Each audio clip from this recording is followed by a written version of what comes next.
Иргэд та бүхэн 14-нд хийнэ гэж санал авчаад санал авчаад 14-ийнхээ хийж эхлэх байхдаа 15-нд юу хийх яваад ах юм аа. Өмнөхөө хийж эхэлтэй гэдэг.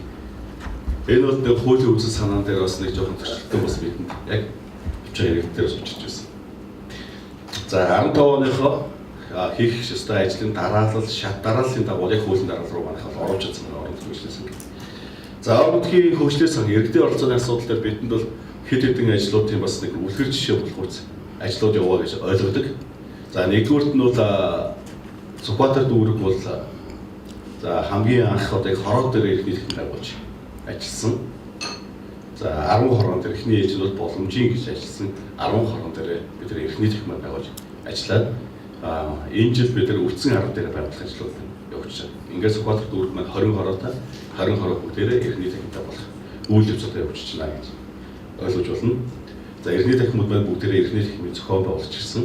Улс төрийн албан тушаалтай ажилтнуудтай эдгээр нь дүүргийн хуралдаа шууд хэрэглэгддэг. Ийм зөвхөн болохоор ажиллаж байгаа. За эрхний техникүүд маань та бүхэн танилцуулах презентацид танилцуулах байх. Тэгвэл эрхний техникээр юу голцоо хийгдэж байна гэдэг асуултыг сонирхож байж магадгүй. Гэхдээ бусад дүүргүүдтэй адилхан байх. Ер нь голцоо бол ахмадууд маань бүжиглэх, нийлээд шатар тоглох, өглөө сонин ууших. За тэгээд зарим нэг хороодууд маань бол одоо юу явагдаж байна? Араб гимнастикийн секс дуулан, шатрын дугуйлан, за ахмадуудын хоорондоо чөлөөт ярьцлага хийх цаг гэдэг ийм хүү цаг руу их цаг явж байгаа. Нөгөө талаас энэ чөлөөт цаг дээр ахмадууд маань ирээд, иргэд маань ирээд суугаараа дүүрэг юу хийж бүтээв, нийслэл юу хийж бүтээв, их хурлын гишүүд юу хийж бүтээв гэдгийг тэр тайлбаруудыг тэрээс уншаа суух болцоо бүрдүүлэх зорилго. Мэдээж хурлууд бол явдаг үедээ цагтаар явж байгаа, нийтийн хурлууд явж байгаа. Суус үйлчлэгчдийн холбоотой хурлууд бас явж байгаа. Ямар ч гэсэн хуучныг бодвол иргэд маань өөрсдөө цуглаад нийлээд хурал хийх, уулзалт хийх, клуб ажиллуулах гэх байр танхим болцдгоо зовлон бэрхшээл байсан бол энэ зовлон бэрхшээл одоо иргэдийн өмнө хаалтаа заавал нэлт тавьж өөрч байгаараа энэ онцлогтой маа гэж хэлмээр. За өшөө бидний хувьд бол энэ хугацаанд орон нутгийн хөгжлийн санхүү ажлыг иргэдийн саналаар хийхээс гадна иргэдийн бүлгийн ажлыг идэвхжүүлэх зорилго тавьсан. Энэ ажлыг бол яг 14 онд хийж дууслаа. Их амжилттай болсон. Бид нийтдээ 78 ажлыг иргэдийн бүлгээр хийхээр тавьсан байсан боловч төсөв мөнгөний асуудлаас болоод 56 ажлыг бид иргэдийн бүлгээр хийлээ. За иргэдийн бүлгээр хийсэн ажлууд дээр чанарын гол тогтол ерөөсөй гарсангүй. Маш сайн чанартай боллоо. Иргэд өөрсдөө хийж байгаа, хамтраад хийж байгаа. Нөгөө нэг иргэд нь бас хяналт тавьж байгаа учраас энэ бол аюул амжилттай ажил болж хөрсөн байна. Иргэдийн бүлгээр хийж байгаа ажлуудын хамгийн гол санал санаачлаг бол иргэдээс өөрсдөөс нь гарч ирсэнээр бас онцлогтой байна. Жишээлбэл би одоо 15 дугаар хорооны иргэдийн нийтийн хурлын тухай яриа. 15 дугаар хорооны орон нутгийн хөгжлийн санхүү иргэдийн нийтийн асуудал хэлсэн иргэдийн нийтийн хурал дээр миний би өөрөө сууж байсан. Сууж байхад иргэд маань босч ирээд арх устдагаас 117 дугаар сургууль явдаг замд гол гардаг юм аа хүүхдүүд маань. Эд нэг гүүр хэрэгтэй байгаа. Энэ гүүрийн асуудлыг дэмжиж өгөөч. Бидний авсан санал дээр тэр бүр тусаагүй байсан. Тэр учраас яг заасан сууж байгаа иргэдээс нь асуу. За энэ гүүр хийх үү, дэмжиж байгаа иргэд маань гараа өргөж гэж санал авлаа иргэд маань аягүй сайн дэмжсэн. Улмаар тэр ажлыг бид нар чагсаалтанд нь оруулаад ирэмблээ дээгүүр нэрмлээ гаргаад ирчихэж байна. Дараа нэгээд дүүрүүдээр төсөв төлөвлөгөө хийгээ суучид л өөр хүмүүс ороод ирж ирэх. Бид нар тийм нэг төсөв төлөвлөгөө хийцэн байгаа маа. Та энийг холбоод өгч юм. Тэгээд бид нар төсөв санхүү төлөвлөлт эдийн засгийн хэлтсэн нөхдүүдийг дуудаад за энэ нэрийг та хамтраад ажиллаа. Энэ төсөв хийх болж байна уу юу? Шаардлага хангаж байна уу юу? Ингээд та аваад ажиллаа гэсэн. Аваад ажилласан. Тэр залуучуудын яг тэр хүмүүсийн өөрсдөө яг төслөөр иргэдийн бүлэг дээр ажил тавьчихсан. За иргэдийн бүлгийн сонгон шалгалтаар нөгөө залуучууд маань өөрсдөө бас бүлгээ байгуулаад ирсэн. Мэдээж нэг 2-3 бүлэгтэй өрсөлдсөн. Тэд анхнаасаа санаачлаад явсан учраас тэд ялсан ажлаараа. Өнөөдөр тэр бүр маш сайн чанартай бүр. Хөгжлийн бэрхшээлтэй иргэдийн гарц орцын шүлт давхар шийдчихсэн тэд бүр хийгээд байж. Энэ бол тухайн арга тусдад амьдардаг манай тэр иргэд хүүхдүүд нь дандаа сургууль явдаг тийм 6-7 явдаг. Энэ явдаг хүмүүсийн одоо өөрсдийнх нь сэтгэл шигсэн тийм ажил болж өөрсдөө давуу тал юм байна. Энэ мэдлэг бол нийтдээ нэг 56 ажил манай дүүртээр хийгдлээ. Иргэжил бол бид энэ ажлыг бас нэмэгдүүлэх гэсэн зорилготой ажиллаж явж байна иргэдийн бүлгийн асуудал дээр. За иргэдийн оролцооны асуудал дээр манай дээр бас нэг онцлог байгаа. Иргэдийн оролцоотой газрын зураглал бол хийж өгснөг бол бүгд үр хэмжиж байна. Бид нар иргэдийн оролцоотой газрын зураглалын дараа иргэдийн оролцоотой хог эдлийн бишмэтийг сайжруулах ажлыг манай дүүргийн 14, 15, 17, 18 дугаар хороо дээр хийж байна.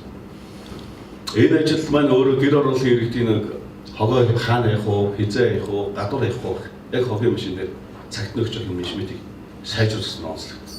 Хог тээвэрлэгч компани, иргэд, хорооны удирдлагууд, дүүргийн иргэний оролцооны центрыг энэ зураглалыг хийсэн.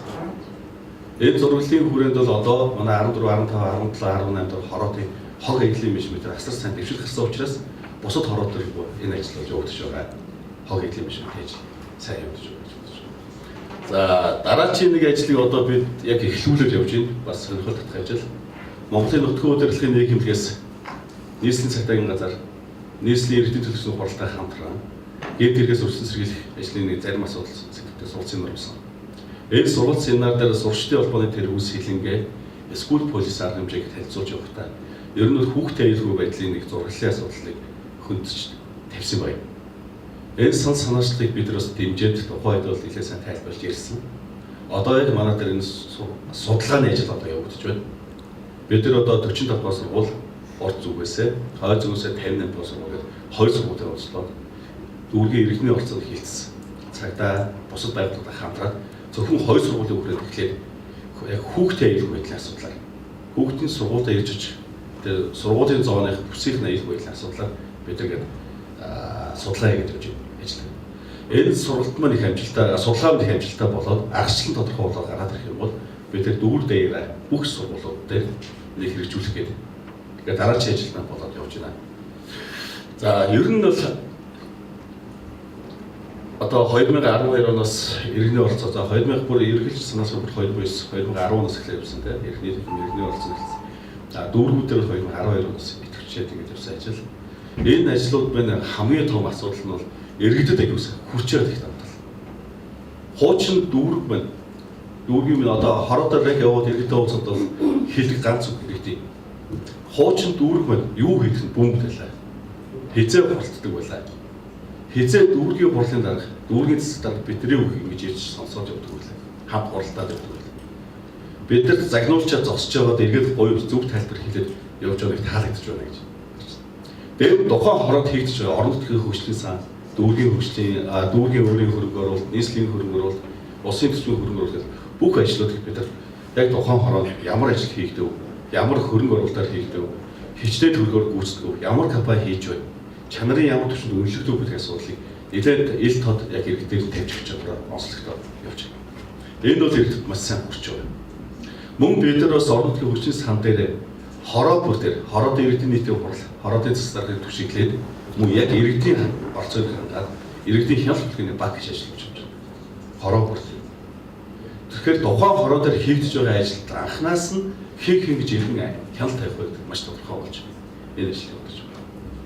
Мэдээж энд бол энэ жил анх удаага эхэлсэн иргэдийн хяналт бүлгийн баг алдаа оноо байгаа байх. Ирэх жил бид нар сайжруулад явна. Гэхдээ энэ бол нэг дэвшил нэг алхам юм аа гэж бид нар хэлсэн. Ингээд энэ сургууль семинарыг манай төвдөр зохион байгуулж байгаад бас түүнд идэвхтэй оролцож байгаа та бүхэнд бас баярлалаа. Мөн ерөнхийлөгчийн зөвлөх доторших болон нийслэлийн иргэний танхимын нөхдөд та бүхэнд бүгдээр баярлалаа. Та бүхдийн энэ сургууль семинар бол нэлээд амжилттай, өргөмжлөх, нээлттэй, сайн уулзалтууд болж өнгөрөх байх. Сайн дуршлаг, сайн бүхнийг бол манай дүүрэг бол явж хэрэгжүүлэх бэлэн байна гэдгийг бас давхар илэрхийлэх байна. Ингээд энэ уулзалт семинарыг нээсний мэдээ баярлалаа.